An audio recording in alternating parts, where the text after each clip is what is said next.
بسم الله الرحمن الرحیم. السلام علیکم. اکثر مونږ په وړې خبره باندې یا یوه نه خبرې خو مونږ چې دی پریشانه کیږو او خفه کیږو چې د هغې داسې خاص څه وجه نه وي. نو نن به مونږ په دې ویډیو کې دا خبره کوو چې د دغه پریشانیو نه به مونږ ځان څنګه خلاصوو.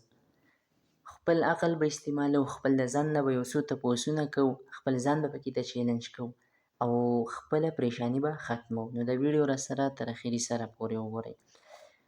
مونږ پریشانه کیږو ولې؟ مونږ ځکه پریشانه کیږو چې مونږ انسانان یو، زمونږ څه جذبات دي، مونږ کمزور یو، د هغې د وجې نه مونږ ته څه مسله راپېښه شي یا څه تکلیف راته راورسي، د هغې د وجې نه مونږ خفه شو، پریشانه شو. خو تاسو به صرف خپل عقل استعمال کوئ او د ځان نه به دا تپوس وکئ چې آیا مونږ ته څه مسله راپېښه ده؟ لکه مونږ خفه یو که نه، د ځان نه به صرف دا تپوس وکئ چې آیا مونږ ته څه مسله راپېښه ده چې زه خفه یم؟ نو د دې دوه جوابونه کیدی شي، یا نه. که جواب یې کې نه مونږ ته څه مسله نه ده راپېښه، نو چې نه ده راپېښه نو بیا خو د پریشان کېدلو هم ضرورت نشته دی، ځکه چې څه مسله نشته دی نو چې نشته نو بیا خو د خفه کېدلو هم څه ضرورت نشته دی.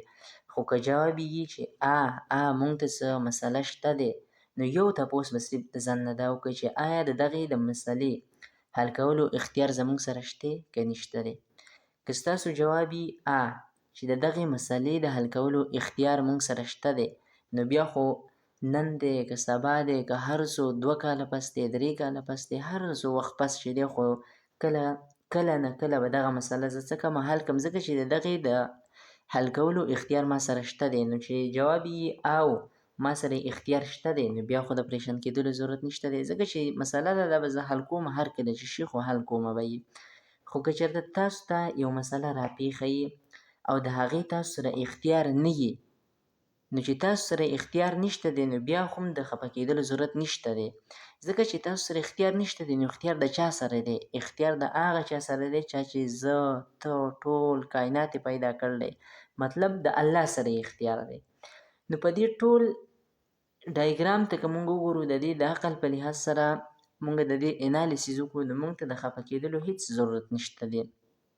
په دې ټول ډایګرام کې صرف د عقل ضرورت دی، خو په دې کې صرف یو سټپ داسې دی چې په هغې کې د ایمان ضرورت دی او هغه دا چې آیا دغه مسله د هغې حل زمونږ په اختیار کې شته؟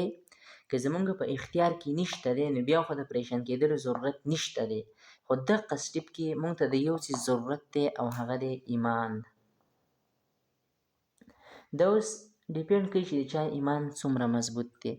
چې د چا ایمان څومره مضبوط وي او هغه وګوري چې د دې مسلې اختیار زما سره نشته دی، د دې مسلې اختیار د الله سره دی، نو بیا دی نه خفه کېږي، ځکه چې الله پاک د یو انسان دپاره چې دی بد نه غواړي.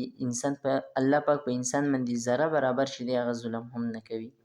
دی د الله پاک نه دا امید ساتي چې دا د الله پاک په ما باندې یو امتحان دی چې ما ته یې دا مسله راوستې ده، زما په اختیار کې نه ده.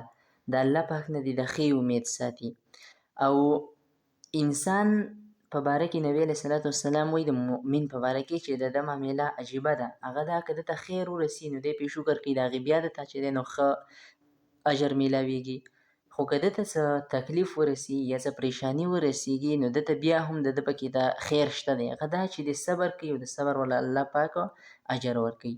نو دې ځای کې دا سټپ ډیپینډ کوي په ایمان باندې چې زموږ ایمان څومره مضبوط دی. د چا ایمان چې څومره مضبوط وي نو هغه نه پریشانه کېږي. نو چېرته هم چې تاسو ته څه مسله راشي نو د ځان نه دقه یو څو تپوسونه پکې ته کوئ چې آیا ما ته څه مسله شته؟ ښه تا ته مسله نشته دی، ته هسې پریشانه یې، نو بیا خو د پریشان کېدلو ضرورت نشته ځکه ته هسې پریشانه یې. خو که تا ته څه مسله یي او ته د هغې د وجې نه پریشانه یې نو یو تپوس د ځان نه بل وکړه دغه د مسلې د حل کولو اختیار ما سره شته که نشته دی.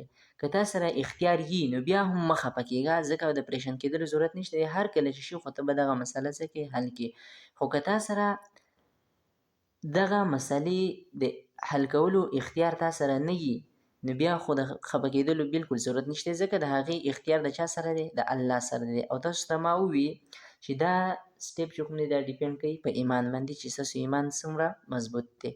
نو هر کله چې درته مسله راشي نو خپل عقل پکې ته استعمالوئ، د ایمان خپل څه کوئ مضبوط کوئ، هېڅ قسمه دغه به تاسو ته نه راځي، پریشانۍ به درته نه راځي. او ما ته اجازت راکړئ د لوی الله په امان.